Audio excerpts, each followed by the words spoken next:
아름다운 창을 이래서 감사드립니다. 아멘.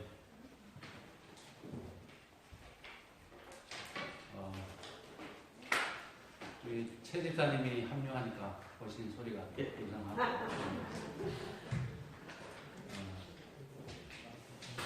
우리는 함께 신앙을 하는 가족입니다. 그렇죠? 지난주에 도영이가 저보고 아빠 하니까 미니가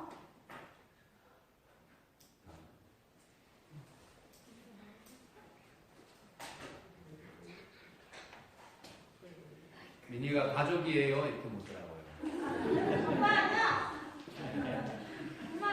그래서 가족이라고 그랬죠. 네, 우리는 아버지가 같습니까? 네, 아버지가 같죠. 우리가 아버지가 같으면 우리는 가족이 틀림없잖아요. 네, 그래서 우리가 늘 한 가족인 것을 잊지 않고 서로를 바라봤으면 참 좋겠습니다. 우리는 믿음 안에 한 가족으로 이렇게 만나서 서로가 서로에게 축복이 될 수 있도록 그렇게 노력했으면 좋겠습니다. 네. 오늘 말씀의 제목은 향기로운 그리스도의 삶이라는 제목으로 하나님의 말씀 선포하겠습니다. 오늘은 아날로그 방식으로 좀 말씀을 전하겠습니다. 우리 다 함께 로마서 1장 20절에 있는 말씀입니다. 성경 가지신 분들은 로마서 1장 20절에 있는 말씀입니다.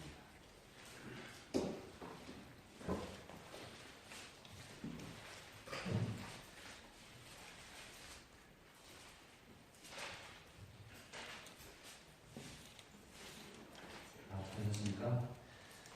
창세로부터 그의 보이지 아니하는 것들, 또 그의 영원하신 능력과 신성이 그 만드신 만물에 분명히 보여 알려졌나니 그러므로 그들이 핑계치 못할지니라.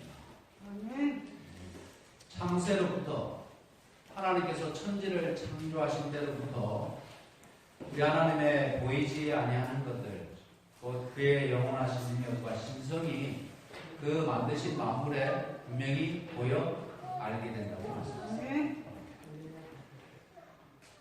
여러분은 보이지 아니하는 하나님을 어떻게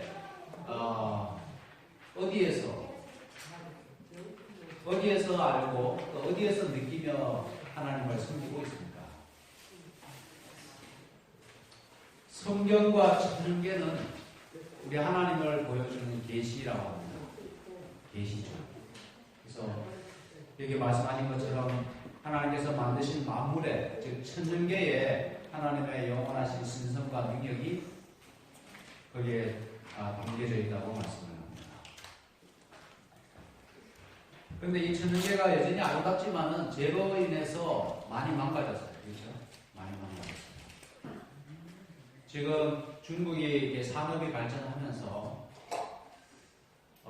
중국 쪽에서 많은 연기와 먼지들이 날아오는 것 같습니다. 그래서 참 이 아름답던 금수강산, 그렇죠? 아까 몇 종의 나무가 있다고 그랬죠? 잘 들으셨어요? 예, 1000여 종의 나무들이 있는데 우리 한국은 옥토인 것 같습니다. 땅이 좋아요. 물도 좋고. 그래서 우리 한국에서 재배되는 과일들이 아마 제일 맛있는 것 같아요.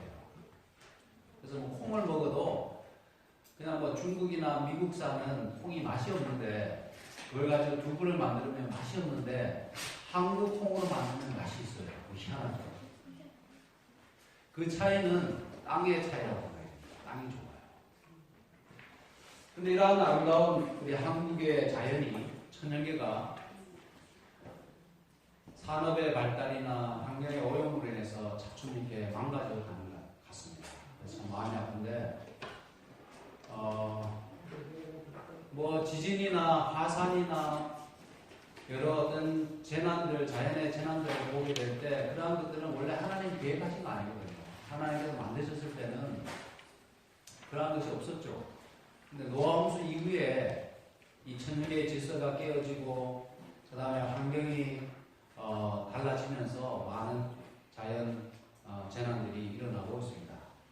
그러한 가운데서 우리는 그러한 환경 천연계를 보면서 그 가운데 하나님의 사랑을 느끼는 부분들이 자주 약해지는 것 같아요.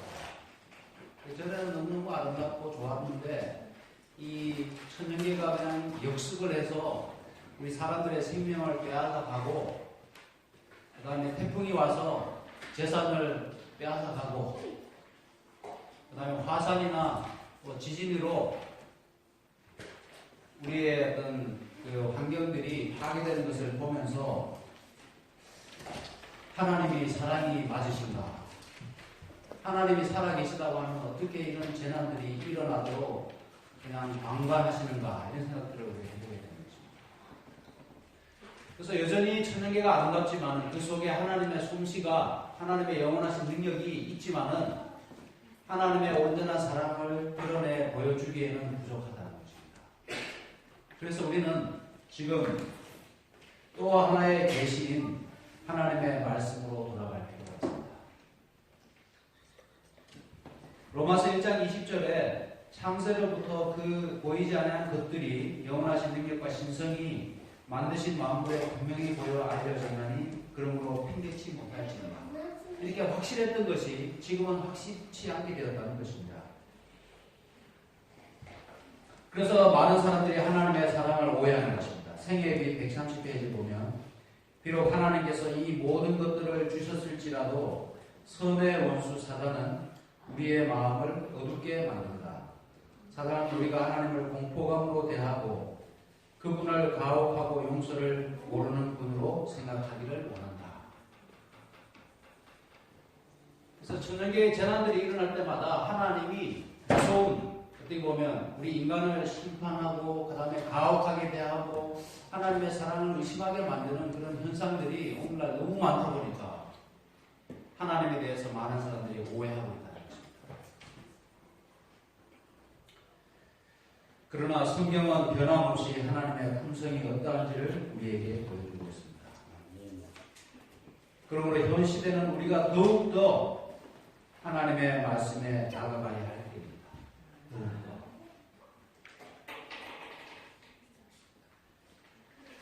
하나님에 대한 지식에 대한 관심이 사라지고 인간의 오감을 자극하는 온갖 정보와 관심사들이 쏟아지고 있는 이때에 우리는 어떻게 성경과 가까이 하는 삶을 유지할 것인지 우리는 참 고민해야 됩니다. 요즘 어린 아이들과 청소년들에게 바라보게 되면 참 안타깝고 두려운 생각이 듭니다. 왜 그런가 하면 순수한 마음의 상태, 그 영혼의 순수함을 유지하기가 참 어려운 것 같아요. 인터넷에 범람하는 온갖 정말 잘못된 그런 정보들과 그 다음에 우리의 청소년들의 영혼을 오염시키고 그 다음에 이 세상의 어떤 삶에 대한 가치관을 왜곡시키고 하는 그런 정보들이 너무 많잖아요. 인터넷에 치면 안 나오는 게 없잖아요. 아이들이 스마트폰, 손 안에 있는 스마트폰으로 얼마나 폭력적이고 자극적인 정보들을 쉽게 볼 수 있는지, 또 그러한 민감한 때에 그들이 그러한 정보를 접한 다음에 그들의 여린 영혼에 그러한 잘못된 컨텐츠가 각인이 되어서 하나님의 말씀에 대한 관심이 사라지고 하나님과 교통할 수 없는 그 마음의 상태가 될까 참 두려운 것입니다. 그래서 지금 세대가 참으로 위험한 세대예요. 이 앞에 우리 아이들이 이렇게 앉아있지만은 이 아이들이 자라서 중학생이 되고 고등학생이 되었을 때 저 아이들의 마음을 어떻게 순수한 상태로 깨끗한 상태로 보존할 수 있을지 참 고민이 되고 염려가 됩니다. 우리 어른들은 어떻습니까? 여러분들은 하나님의 말씀에 대한 관심이 예전처럼 뜨겁습니까? 하나님의 말씀을 읽어도 감동이 별로 없습니까? 어떻습니까? 우리가 날로 무감각해지는 그런 이 사회 가운데서 영적으로 살아남기 위해서는 부단히 애쓸 필요가 있다고 생각합니다. 전에 한 60 정도로 애썼다고 하면 지금은 한 80, 90으로 애써야만이 우리의 신앙을 겨우 유지할 수 있다고 생각합니다. 소음과 소란한 세상 한복판에 살면서 우리는 어떻게 세밀하고 정밀한 음성으로 말씀하시는 하나님의 음성을 들을 수 있을지, 하나님과 친밀한 관계를 유지할 수 있을지 우리는 심각하게 고민해요.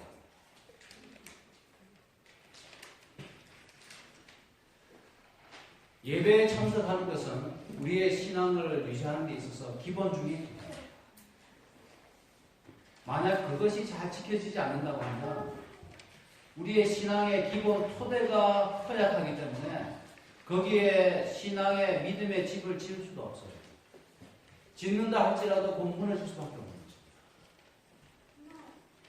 그러므로 여러분께서 정기적인 예배 참석을 여러분 신앙의 최우선에 두시기를 바랍니다. 정말 웬만한 일이 있어서는 빠지지 마십시오. 제가 뭐 설교가 좀 부족할지 모르겠어요. 그러나 이 성전에 나와서 하나님 앞에 무릎 꿇고 하나님의 거룩하신 이름을 부르면서 하나님을 찬송하는 찬양의 소리를 받을 때에 하나님의 성령께서 여러분 마음에 역사하시는 것입니다. 여러분들의 소원을 교회에 나와서 하십시오. 여러분들의 상태가 안전하지 않습니다.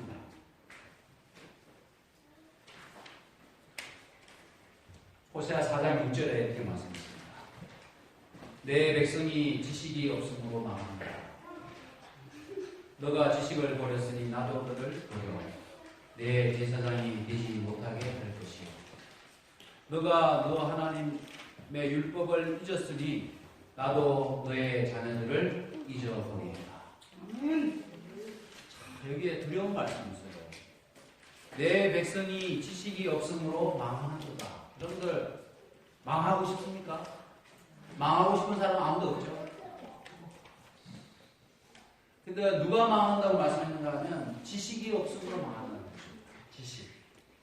그 지식은 그냥 무미건조한 그냥 머리로만 이해하고 동의하는 수준의 그런 지식이 아니라 하나님께서 살아계시고 하나님께서 실제로 나의 삶에 함께 하신다고 하는 그런 산 지식 말씀입니다. 하나님의 말씀이 성경에 기록된 그 말씀이 아니라 내 마음에 살아 움직이는 그런 말씀입니다. 그런 지식 말씀입니다. 그런 지식이 없어서 망한다고 말씀했어요. 너가 지식을 버렸으니 나도 너를 버려 내 제사장이 되지 못하게 할 것이다. 너의 하나님의 율법을 잊었으니 나도 너의 자녀를 잊어버리리라. 제 친구, 목회하는 친구가 있는데요. 그 친구가 저 부산에서 목회했습니다. 부산에서 목회했는데, 그 교회가 조그만 교회였는데, 교회 건축에 대한 꿈을 가지고, 이제 교인들이 헌신을 하기 시작했어요. 헌신하기 시작했는데, 그래서,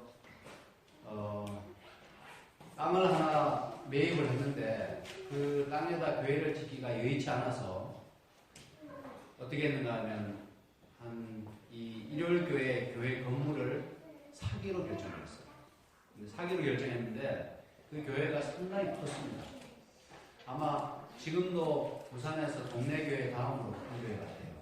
근데 그 큰 교회를 부산의 그 작은 교회에서 참 구입한다고 하는 게 쉬운 게 아니거든요. 그래서 헌금을 했는데 몇 차에 걸쳐서 했는가 하면 3차에 걸쳐서 했어요. 3차에. 1차 헌금에도 부족해서 2차 헌금을 하고 그 다음에 3차 헌금까지 하게 됐는데 3차 헌금 때는 그 교회에서 장로님들이 목사님 교인들이 지금 너무 지쳐 있으니까 왜냐하면 1차, 2차 할 때 전세 들었던 사람은 전세금 빼가지고 가진 거예요. 그런데 이제 그 마지막 마무리가 안 돼서 3차 헌금을 하기로 이제 결정을 하고 3차 헌금을 하게 됐는데 이 친구도 1차 헌금 때는 화폐에서 월급을 가불해가지고 바쳤대요. 그냥 목회에서 바쳐야 되잖아요. 그 다음에 2차 헌금 할 때는 그때까지 목회했던 그때까지의 퇴직금을 중간정산해가지고 2차 헌금 때 바쳤대요. 근데 3차 헌금 때는 바칠 게 없잖아요. 그럼 뭐 가불해서 벌써 그거 갚아야 되죠. 퇴직금 다 찾아서 미리 땡겨서 헌금을 바쳤죠. 3차 때는 이제 바칠 게 없었는데 그 사모님하고 둘이 기도하면서 봉투에다가 어떻게 기록했는가 하면 예를 들어서 모금액이 뭐 2억이었다 그러면 교인들이 3차 헌금에 나온 금액이 1억 5천이면 5천을 자기가 하겠다. 그래서 그 봉투에다 나머지 다라고 적었대요. 나머지가. 그래서 제가 그 얘기를 들으면서 참 저 친구 참 감동 크다는 생각이 들었어요. 만약에 2억을 모으는데 1억만 나오면 그 1억을 어떻게 낼 생각을 하고 저렇게 작전을 할까, 서약을 할까, 참 대단하다는 생각이 들었습니다. 친구지만. 그렇게 하고, 이제 서약만 하고, 그 교회를 이제 떠나서 이제 선교사로 가게 됐는데, 그 선교사로 가기 전까지 그 돈을 바치지 못했어요. 서약만 하고. 그렇게 해서 저 일산에 가서 선교사로 가는 나라에 비자를 기다리고 있어요. 비자가 나오지 않았어요.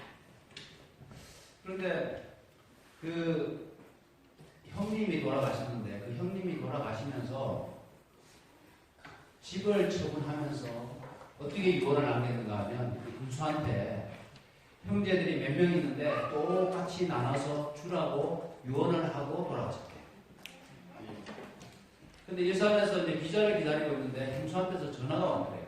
전화가 와가지고 뭐라고 얘기하는가 하면 형님이 이렇게 유언하고 돌아가셨는데 그 집을 처분했는데 삼촌한테 돈에게 계좌번호를 좀 불러주세요. 그래서 형님의 그 뜻이 고마워서 계좌번호를 전달하고 그 다음에 입금이 됐으니까 확인하라고 해가지고 확인을 딱 해보니까 그 금액이 부산에서 3차 헌금 때 나머지 다라고 적었던 그 금액이 딱 그래요. 참 놀랍지 않습니까? 제가 그 얘기를 듣는데 소름 끼치더라고요. 소름 끼치더라고요. 그러면서 그 친구가 하는 말이 뭔가 하면 그 경험을 한 다음에 그 사모님하고 그렇게 안고 울었대요. 하나님이 살아계시는구나. 그리고 이제 선교사 6년을 떠나게 됐는데 남의 나라로 선교사 가면서도 두려움이 전혀 없었어요. 왜요? 하나님께서 함께 하신다고 하는 그 확실한 증거가 있으니까요. 아멘. 그게 산지식이죠. 산지식. 우리는 신앙을 하면서 어떻게 보면 부모의 신앙에 의해서 그냥 저기 뭡니까? 수동적으로, 피동적으로 그냥 신앙하는 그런 상태에 있든지 아니면 의무적으로, 형식적으로 신앙을 하든지 그런 상태에서는 지식이 없는 것입니다. 산 지식이 없는 거예요. 하나님을 개인적으로 만나시고 하나님과 더불어서 하나님이 살아계심을 여러분들이 체험하셔야 됩니다. 그러한 체험들을 하기 위해서는 하나님께 뭔가 소원이 있어야 돼요. 아뢰는 게 있어야 돼요. 나의 필요를 깨닫고 하나님 제가 이런 것이 부족한데 저에게 이것이 필요한데 하나님 좀 저에게 축복해 주십시오. 간절히 기도하고 하나님이 응답해 주심을 경험하고 하나님이 함께 하시는 것을 체험한 사람들은 그 신앙이 교회에 나오지 말라고 해도 나오는 것입니다. 아멘. 저절로 뜨거운 게 누구에 의해서 뜨거운 게 아니라 내 안에 뜨거운 하나님의 역사가 있는 것입니다. 아멘. 우리가 그러한 신앙을 가진 분들이 동마성교회에 점점 더 많아지게 되기를 간절히 축원합니다. 아멘. 작지만 뜨거운 교회, 작지만 강한 교회가 되어야 되겠습니다. 영적으로 강한 교회. 쉽게 무너지지 않는 거예요. 성경은 하나님에 대한 올바른 지식으로 가득 차 있습니다. 이 성경에 여러 사람이 등장하고 있죠. 많은 사람이 등장하고 있는데 그 사람들은 그들의 생애를 통해서 하나님이 어떤 분이신지를 드러낸 거예요. 그래서 성경의 여러 인물들의 이야기가 참 흥미롭지 않습니까? 동일한 하나님을 그들이 섬겼고 우리도 하나님을 섬기는데 그들이 어려움을 당할 때 어떻게 하는지 궁금하지 않으세요? 정말 승을 경험입니다.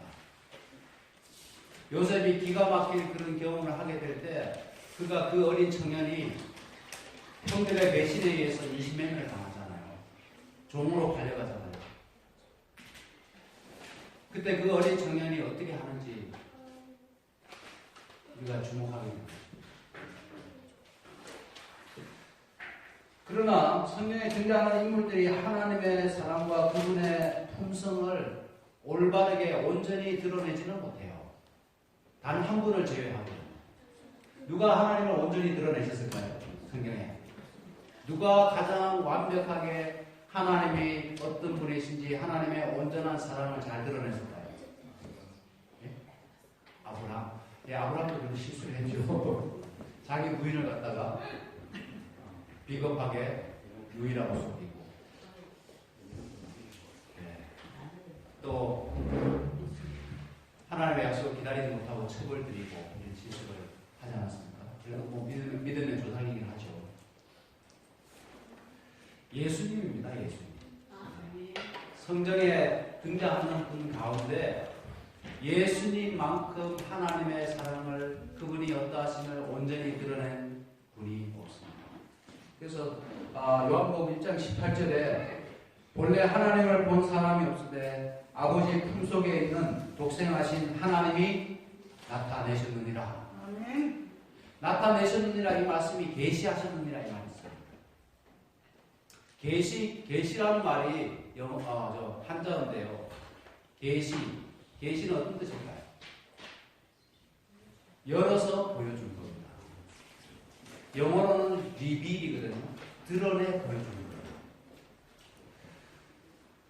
우리 예수님께서 이 땅에 오셔서 그분의 생애를 통해 하나님을 나타내셨느니라, 계시하셨느니라 이 말씀입니다. 마태복음 11장 27절에도 아버지 외에는 아들을 아는 자가 없고 아들과 또 아들의 소원대로 계시를 받는 자 외에는 아버지를 아는 자가 없느니라. 아멘. 예수님 외에 하나님을 온전히 아는 자가 이 세상에 없다는 말씀입니다. 한 말씀 더 읽겠습니다. 예수께서 가라사대 빌리바 내가 이렇게 오래 너희와 함께 있으되 너가 나를 알지 못하느냐. 나를 본 자는 아버지를 보았거늘 어찌하여 아버지를 보이라 합니다. 예수님이 당신 자신이 또 당신께서 행하신 교훈과 가르침과 그분의 희생과 헌신 봉사 그분의 이적과 사역 이 모든 것들이 하나님을 올바르게 하나님을 오롯이 드러낸다는 것입니다. 그분의 생애 자체가. 아멘. 그래서 우리가 하나님에 대해서 알고 싶다면 하나님의 온전한 사랑을 느끼고 싶다고 하면 누구의 생애를 살펴봐야 될까요? 예수님의 생애입니다. 예수님의 생애. 그래서 예수님의 생애에 대해서는 무려 몇 건이 기록됐습니까? 성경에. 예, 물론 그렇죠. 근데 예수님의 이 땅의 삶에 대한 기록은 예, 4권. 4권을 갖다가 뭐라 그래요? 예, 사복음서 혹은 공강복음이라고 그러죠. 공강복음. 그러니까 예수님의 생애를 약간씩 다르잖아요. 그렇죠. 사복음서 읽어보면 약간씩 다르죠. 근데 그거는 굉장히 묘미가 있습니다. 성경의 어떤 오류가 아니라 예수님의 생애에 대한 기록을 4방향에서 보는 것입니다. 4방향에서. 동서남북으로. 제가 사과에 대해서 만약에 여러분들에게 여쭙는다고 하면은 사과에 대해서 여러 얘기들이 나올 거예요. 그러면 여기서 사과 모르는 분 없죠? 다 아시죠? 사과에 대해서 다 알고 먹어본 분들이기 때문에 모든 이야기의 정의들이 다 참일까요? 다 참이죠. 뭐 사과가 달다든지 뭐 빨갛다든지 파랗다든지 안에 씨가 들어가든지 다 맞는 거 아니에요. 그러면 여러 사람들의 관점이기 때문에 한 사람의 관점보다 더 자세히 알 수 있을까요? 사과에 대해서 더 자세히 알 수 있죠. 그러니까 예수님의 생애에 대한 네 기자의 기록은 예수님의 생애를 조금 더 자세하게 더 풍성하게 알도록 우리를 도와주는 것입니다. 중요한 책이기 때문에. 우리 교회는 또 특별히 하나님의 축복을 받아서 예수님의 생애에 대한 시대의 소망이라고 하는 탁월한 저서가 있습니다.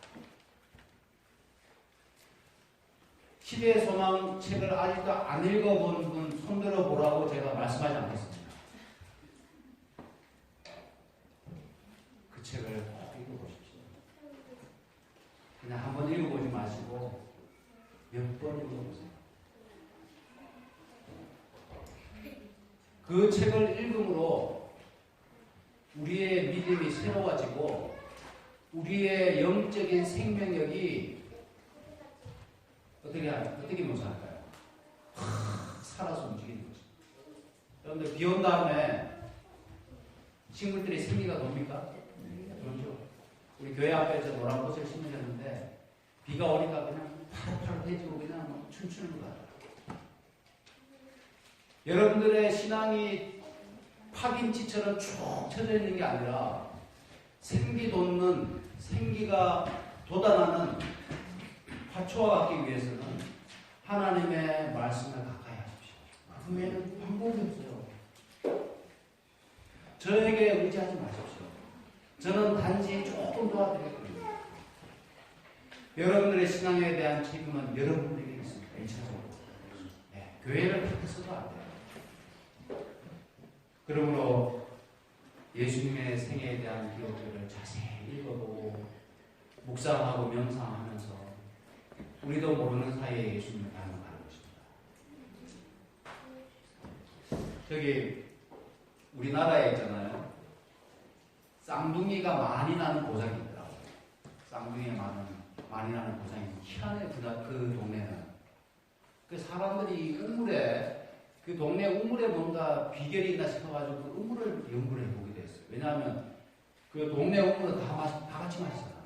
그러다 보니까 그 마을 사람들이 너도 나도 다 그 우물을 마시고 살았으니까 그 우물에 무슨 쌍둥이를 놓는 그 비밀이 있나 싶어가지고 우물을 연구했는데 비밀이 나왔을까요? 물에서? 안 나왔어요. 근데 유전적으로 뭔가 또 유사한 어떤 DNA가 있나 싶어가지고 유전적으로 연구를 하고 남이에요, 남. 이웃이지만은 뭐 별로 상관이 없어요. 근데 딱 하나 뭔가 걸리는 게 있는데 뭔가 하면 그 동네에서 바라보면 보이는 게 있었는데 쌍봉이 있는 거예요, 쌍봉. 네. 쌍봉이가 있는데 딱 두 봉을 쌍봉이 딱 있는 것입니다. 그 쌍봉우리를 보면서 어쩌면 우리가 바라봄으로 변화된다고 했잖아요. 바라보면서 뭔가 좀 영향을 미치지 않았을까 추정할 겁니다. 추정. 뭐 과학적으로 증명이 안 되니까 추정. 예, 그치 거죠. 제가 뭐 미국 얘기해서 죄송한데 이제 자꾸 비교하게 되죠. 저는 한국인이니까 미국에서 살았던 경험과 또 한국의 사회와 비교하게 되는데 미국에서 태어난 우리 교포를 코리안 아메리칸이라고 해가지고 코아라고 해요. 코아라고 하는데 코아들하고 저희 애들처럼 조금 뭐 초등학생 때라도 한국에서 조금 태어나서 자라다가 미국으로 건너간 애들하고 차이가 있어요. 근데 코아들은 그 교포 애들 거기서 태어난 애들은 딱 보면 한국애인 거는 분명한데 얼굴이 달라요. 여러분들 딱 보시면요. 한국에 살다 건너간 애들하고 거기서 태어나서 자란 애들하고 얼굴이 달라요. 거기서 태어나서 자란 애들은 누구 비스무리한가 하면 미국 애들 비스무리해요. 예. 표정이나 어떤 이 어떤 이 분위기가 미국 애들이 있어요. 아니 왜 그렇게 됐을까요? 미국 애들 하나도 안 섞였는데. 미국 애들 바라보고 미국 사회에서 섞여 살다 보니까 자기네들도 미국 애들처럼 서서히 어떻게 돼가는 거예요? 변화돼가는 거예요. 전에 제가 방송에서 6.25 전쟁 때 전쟁고아로 아주 어린 시절을 보낸 사람이 아마 여기 뭐 누구지? 예, 저 정도 됐을지 모르겠어요. 그런데 그때 6.25 전쟁 참전군 16개국 가운데 콜롬비아가 아닌 것 같습니다. 근데 그 콜롬비아라고 하는 생소한 나라로 어떤 그 콜롬비아 참전 군인이 그 전쟁 고아를 데리고 가서 입양을 했어요. 그래가지고 뭐 거의 한 50년 만인가 한국에 돌아와서 한국 방송에 딱 인터뷰를 하는데 그 모양이 누구 비슷했을까요? 아버지? 예, 콜롬비아 사람 비슷해요. 그러니까 사람이 변한다고 하는 게 반드시 유전적인 어떤 요인만 작용하는 게 아니라 환경적인 요인, 누구를 바라보느냐 하는 것이 절대적으로 영향을 미칩니다. 절대적으로 영향을 미쳐요. 그래서 부부가 닮을까요? 부부가 닮아요. 제가 지난번에 첫 시간 때 말씀드렸죠. 저는 눈이 작기 때문에 눈이 큰 여자를 무조건 보는다 이런 기준을 세웠었거든요. 그래서 결혼을 했는데 그 눈 큰 여자하고 만나서 눈 작은 남자가 살았는데 사람들이 저희 부부 보고 좀 닮았다는 얘기가. 저희들이 한 23년 같이 살았거든요. 우리 하나님과의 동행이 우리로 하여금 우리를 변화시켜 주는 것입니다. 내가 노력해서 변하는 것이 아니라 하나님과 동행하고 하나님의 말씀을 가까이 하는 삶을 살게 되면 나도 모르는 사이에 서서히 어떻게 된다고요? 변화된다고요. 우리 교인들하고 이런 교인들하고 좀 구분이 되는가요? 딱 보면 저 사람은 우리 재림교인 같다 이런 생각이 좀 든 적 있으세요? 네. 좀 있잖아요. 네. 그래서 우리가 노는 물이 중요한 것입니다. 우리가 어떤 물에서 누구와 사귀고 누구와 함께 하는지가 굉장히 중요하다고 말씀드리고 싶습니다. 이제 결론의 말씀드리고 마치겠습니다.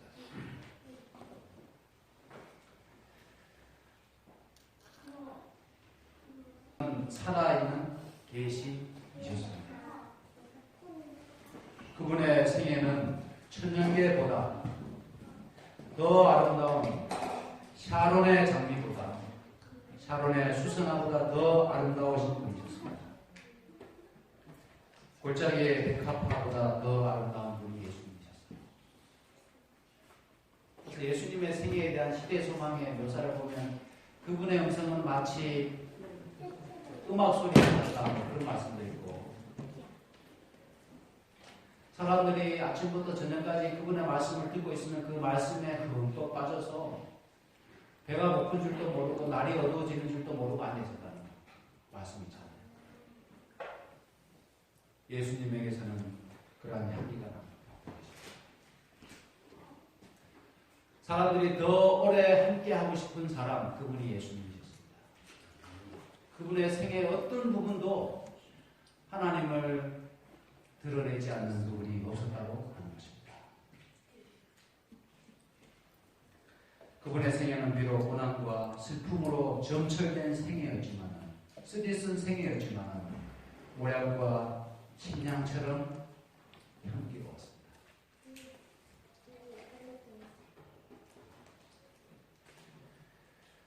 그래서 어떤 작사가는 예수님의 생애를 이렇게 노래했습니다. 올마다 모략내 풍기는 주의 음악이 그 향기 나에게 미치니 내 마음은 즐겁네. 그분의 생애에 올마다 모략내 풍기는 그런 아름다운 향기가 납니다. 올마다 몸짓마다 표정마다 말 한마디마다 그분의 생애에는 모략의 향기가 납니다. 제가 아까 예배 시작하면서 복민영 집사님이 헌금 수합하면서 이 헌금함을 높이 들고 하나님 이 전 앞으로 이렇게 나오는데 제 마음에 감동이 됐어요. 우리가 하나님 앞에 예배 드릴 때 우리의 몸짓 하나, 동작 하나 중요합니다. 작년에 덴버에서 이제 우리 미주 교회 협의회가 있었는데 그 덴버 한인교회에서 이제 마침 안식일 예배를 같이 드렸어요. 합동으로. 근데 그 교회를 이제 미국 교회를 믿어서 썼는데요. 그 덴버 한인교회가 렌트해서 썼는데 그 교회가 상당히 지붕이 높더라고요. 지붕이 높은데 그러다 보니까 이 스크린이 높이 달려 있는 겁니다. 근데 그때도 그 안식일에도 제가 헌금을 바쳐서 이제 집사님들이 그 헌금 바구니를 가지고 앞으로 이렇게 나오는데 그 참석자들이 다 기립해가지고 만복 그는 주 하나님 그 노래를 찬양하는데요. 정말 크게 감동이 됐어요. 어떤 모습에 더 감동이 됐는가 하면 다 같이 이제 스크린이 위에 있으니까 그 스크린을 쳐다보면서 이렇게 쳐다보는 모습이 하늘을 쳐다보는 모습이잖아요. 높이 쳐다보면서 만복 그는 주 하나님. 우리가 하나님 앞에 나올 때 우리의 몸짓 하나, 우리의 표정 하나, 우리의 언어 한마디 한마디가 하나님의 영광이 될 수 있도록 우리가 노력해야 되겠습니다. 또 사람들에게도 그러한 향기 나는 그리스도인이 되도록 노력해야 되겠습니다. 왜냐하면 그러한 몸짓 하나하나에서도 사람들이 감동을 느낄 수 있거든요. 또 실망할 수도 있거든요. 전에 삼육대학에 송건 교수님이라고 계셨는데 제가 신학과 1학년 딱 들어가니까 모든 게 신기했잖아요. 그래서 대강당에서 체프를 할 때나 안식일 예배 드릴 때 강대상 첫 번째 요 섹션에 누가 앉는가 하면 신학과 1학년을 안 줍니다. 왜 거기 안 주는가 하면 잘 보고 배우라는 거죠. 그래서 탁 앉았는데 이제 그 대강당에서 안식일 예배 드리는데 이제 등단하잖아요. 등단하는데 그냥 이 등단할 때는 하나님 앞에 예배 드리기 위해서 등단하는 거기 때문에 막 이렇게 오르면 안 됩니다. 이렇게 오르면 안 돼요. 우리의 동작 하나하나가 구별되고 조심스러운 몸가짐으로 그렇게 올라가야 돼요. 우리 장로님 뭐 잘하시고 우리 봉마상교회는 참 한 90점 되는 것 같아요. 근데 어떤 경우에는 올라오면서 그냥 어떤 그런 몸짓으로 하나님을 예배한다고 하는 느낌이 하나도 없는 그런 모습으로 올라올 때가 있습니다. 근데 송건 교수님이 그 노 목사님이 평생을 하나님을 위해서 헌신한 분이 등단하시는데 이렇게 올라오시더라고요. 허리 구부러지셔가지고 성경을 여기다 최대한 높이 옆구리에 끼시고 이렇게 이리로 올라오시더라고요. 근데 제가 그 모습 보고 크게 감동받았어요. 예수님의 생애는 사람들 보기에 하나님을 온전히 드러내는 생애라는 것입니다. 여러분도 하나님을 드러내시는 분들인 것을 잊지 마시길 바랍니다. 드러내시는 분들이 있습니다. 여러분들이 이제 예배를 드리고 흩어져서 학교든지 직장이든지 이웃이든지 가정이든지 사실 때마다 여러분들은 누구를 드러내시는 분들인가 하면 하나님을 드러내십니다. 고린도후서 2장 15절에 우리는 구원 얻는 자들에게나 망하는 자들에게나 하나님 앞에서 그리스도의 뭐라고요? 향기. 아멘. 여러분들의 생애 올올마다 예수님의 생애 올올마다 심향처럼 썼지만 모략처럼 향기가 나는 것처럼 때로 고난과 슬픔이 우리에게 다가온다 할지라도 묵묵히 견디면서 침향은 찌우면 찌울수록 더 향기가 나는 것처럼 그리스도인들의 생애는 고난을 받으면 받을수록 그것을 견디면서 믿음으로 견디면서 인내하면서 향기가 퍼집니다. 힘들다고 해서 교회 박차고 나가버리고 내 수 틀어졌다고 해가지고 그냥 사람이 하루아침에 안면 바꿔버리고 그러면 향기 없습니다. 향기가 아니라 썩은 내가.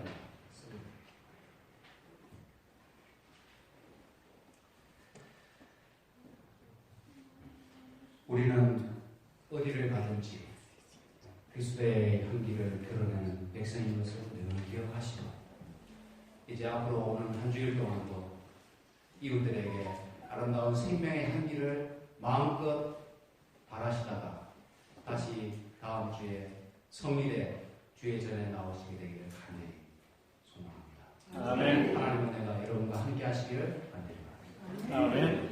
우리 다 함께 일어나셔서 아름다운 샤론의 백합화보다 더 아름다운 예수님을 주셔서 참으로 감사합니다. 예수님의 생애를 본받기 원하고 예수님을 조금 더 알기 원하오니 주여 저희들에게 예수님을 허락해 주시고 또 부족한 저희들의 믿음과 형편을 주님께서 아시겠사오니 주의 성령으로 저희들을 인도하셔서 더욱더 우리 주님과 동행하며 이 세상 사람들에게 생명의 향기를 발할 수 있는 저희 모두가 되게 축복해 주시옵소서. 아멘. 지난 한 주일 동안 이 험한 세상 가운데서 저희들을 지켜주시고 저희들의 믿음을 지켜주시고 우리의 영혼을 지켜주셔서 참으로 감사합니다. 이 세상에 많은 유혹과 또 시험이 있지만 저희들을 보존하여 주시고 우리 스스로 조심하게 도와주셔서 하나님을 예배하기에 부족함이 없는 백성으로 저희들을 간직하여 주시옵소서. 아멘. 하나님의 거룩하신 사랑과 성령님의 감화 교통하심과 우리 주님의 사랑이 영원토록 이 동마산 교회 성도들에게 함께 하옵시기를 예수님의 이름으로